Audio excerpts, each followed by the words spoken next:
What up, guys? Miguel here, and it's that time of the month again. Not that time. It's time for another Ask YugaTech. So you know how this thing goes. Look for our Ask YugaTech post for the month and all our various forms of social media, or leave your question on the latest episode of our Ask YugaTech. So without further ado, let's jump right into it. So our first question comes from James Patrick Ofianga. What is the best flash drive or SD card for phones? Alright, Mr. Ofianga, I did some research on your question. You made me work for this one, so you. Just kidding! But basically, I just wanna, quick disclaimer. This is not a video sponsored by SanDisk, but for the flash drives at least, when you mentioned flash drives in your question, I assumed OTG drives for your phones. So starting up with iOS, for your lightning port, there's the SanDisk iExpand. It's basically a flash drive you can plug into your iPhone for, well, the name suggests, to expand your storage. And its capacity ranges from 32 gigs to 256 gigs. So check that out. So for those of you that still utilize a micro USB port on your phones, there's the SanDisk Ultra Dual Drive Mark III. It comes in storage capacities that range from 16 gigs to 128 gigs. And what I really like about this flash drive, it's really tiny. Yeah, it could make it really easy to lose, but again, that tiny form factor on your phone makes it the perfect fit, especially if maybe you want to watch something while it's plugged in. That would be great. But for us on the USB Type-C spectrum of the ports, I guess, there's the, again, from SanDisk, the Ultra Dual Drive USB Type-C. You get capacities that range from 16 to 256 gigs. And I myself have actually used this OTG drive. What I use it for is maybe I have a screen recording, or I did a screen recording on my phone, or I shot something on my phone and I needed to be transferred to my computer fast. I plug the drive in, transfer to the drive, plug it into the computer, edit, that's it. Now for micro SD cards, you can get something from SanDisk again. The SanDisk Ultra micro SD cards are pretty good. And you also have Samsung's Evo lineup for their micro SD cards as well. The Evo Plus, and all that stuff. For me, the rule of thumb is for it to be at least a class 10 card, which, that basically speaks for its read and write speed. So if your micro SD card is class 10, you're good.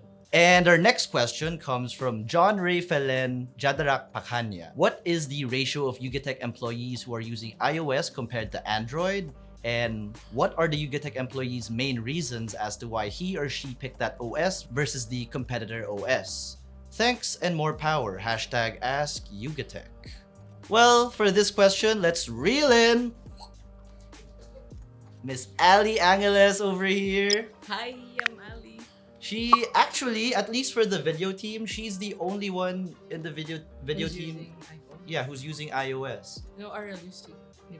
Oh snap! Arel used to use iOS, but now he's on the Note 10? But he said he's going to change to iPhone 11. Okay. Lumabas daw.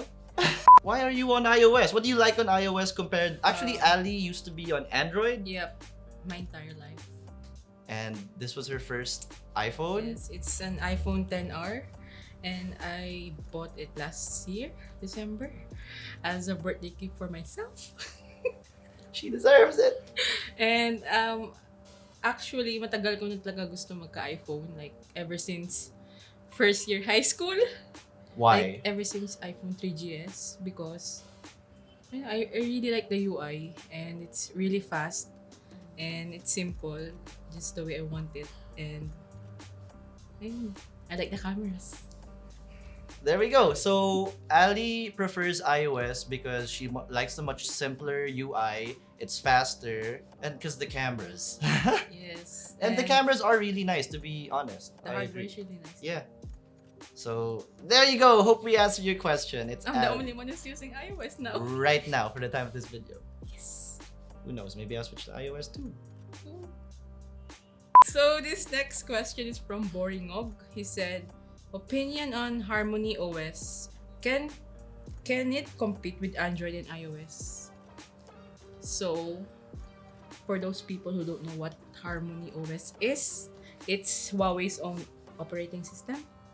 Yep, they Right. introduced Harmony OS because of the whole Huawei ban thing, and if they lose support from Google, they're gonna have to switch all their devices, or not all, pero the new devices to Harmony OS. And we do think that Harmony has what it takes To compete. to compete. Long way Because to go. people love Huawei phones. Yes. And I'm pretty sure just because they're in Harmony OS doesn't mean people will stop buying Huawei phones. I don't think people buy Huawei phones because they're Android. People buy Huawei phones because they're made by Huawei. Yeah, a lot of people are scared about, oh, maybe the Chinese are spying on us with your Huawei phones. But we do think Harmony OS can compete with Android and iOS just solely because it's Huawei.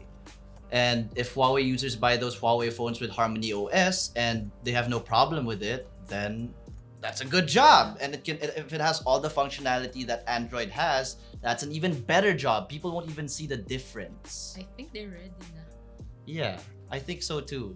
But they kind of still lack in the hardware from what I know. Yes. And if there are problems with Harmony OS, I'm pretty sure consumers will have things to complain about, and Huawei will listen and will most likely implement those changes.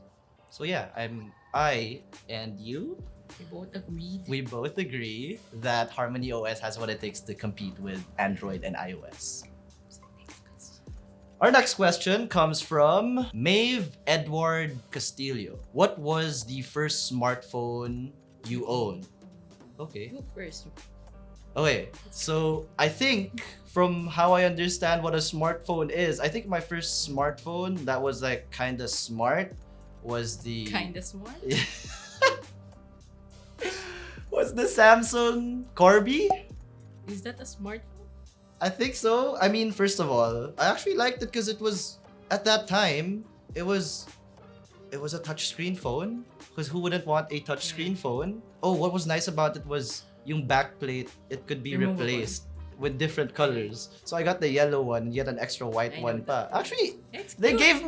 gave more stuff in the box with older phones, huh? What's happening to phones Free now? case? Yeah, no, hindi Oh, case. Free back. Back plate. As in yung cover ng back.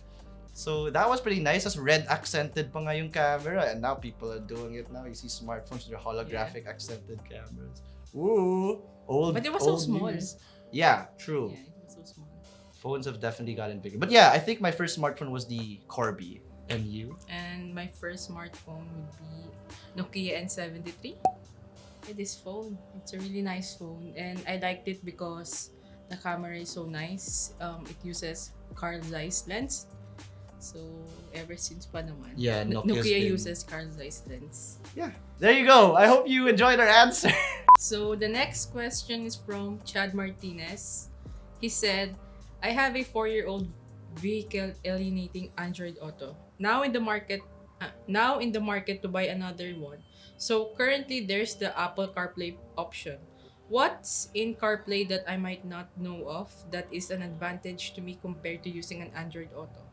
Would love to get your inputs on the pros and cons of both environments. Thank you.